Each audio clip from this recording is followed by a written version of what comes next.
Imaginez l'année 1581.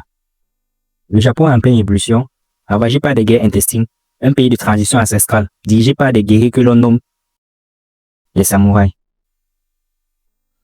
Mais au milieu de cette élite guerrière japonaise, surgit un fantôme de l'histoire, un homme venu d'un continent lointain, dont l'arrivée a provoqué une émeute, un homme qui, par sa seule présence, a défié l'ordre d'un empire. Son nom, Yasuke. Son titre, le premier et unique samouraï noir de l'histoire du Japon. C'est l'histoire d'un esclave africain que la destinée a élevé au sommet de la noblesse guerrière. Bienvenue sur Kimo Vision.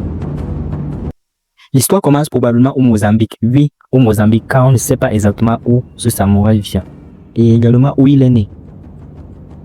Capturé, il devient un serviteur de haut rang pour un dignitaire européen, le missionnaire jésuite Alessandro Valignano. Alors, les jésuites, c'est un ordre religieux puissant de l'église catholique, très actif dans l'évangélisation et le commerce en Asie à cette époque-là.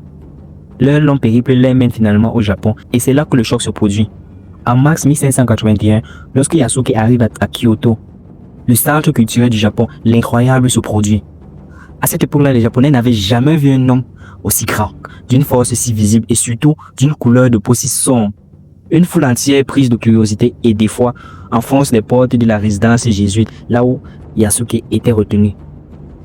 Alors les autorités japonaises doivent intervenir pour calmer l'émeute.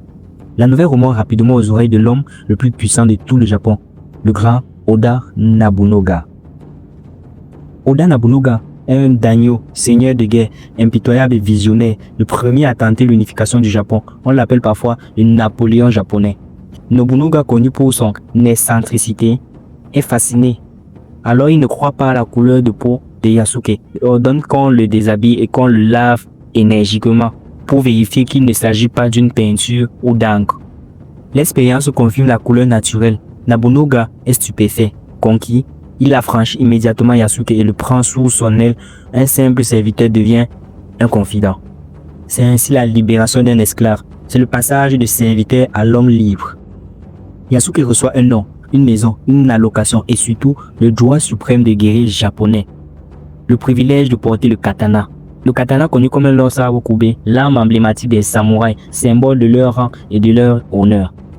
Il devient ainsi l'un des rares étrangers à obtenir le titre de samouraï, intégrant ainsi le cercle très fermé de la garde rapprochée de Nobunaga. Les archives le décrivent comme un homme doté d'une force et d'une intelligence remarquables, apprenant rapidement le japonais. En un an seulement, l'ancien esclave est devenu symbole de l'élite guerrière. L'idée guerrière ne durera qu'un an. En 1582, la tragédie frappe. Nobunaga est trahi par l'un de ses généraux, Akechi Michuide, et assiégé dans le temple de Hono où il résidait. C'est la bataille finale de Yasuke et se bat valablement, sans reculer, pour protéger son seigneur jusqu'à la dernière minute. Nobunaga comprend alors que la défaite est inévitable. Refusant de tomber entre les mains de son ennemi, il choisit l'honneur de seppuku. Le seppuku qui est un rituel de suicide par éventration réservé aux samouraïs pour mourir dignement et restaurer leur honneur. Par la suite, Yasuke est capturé par les forces d'Akechi. Devant l'ennemi, il rend son sabre. Son destin est scellé. Il s'attend au même sort que son maître, la mort. Mais Akechi étrangement lui laisse la vie sauve.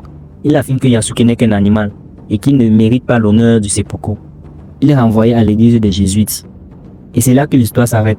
Après 1582, Yasuke disparaît des archives. Personne ne sait ce qu'il est devenu. Est-il resté au Japon?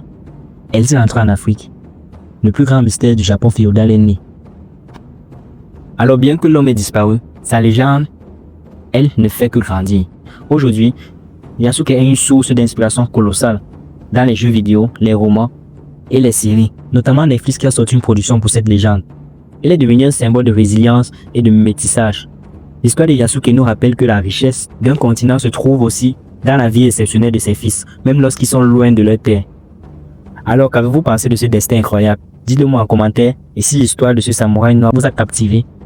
Alors n'oubliez pas de vous abonner, d'activer la cloche de notification pour ne rater aucune de nos prochaines publications et explorations culturelles. Et je vous laisse avec cette prochaine vidéo qui vous parle de l'histoire du banquier le plus riche d'Afrique.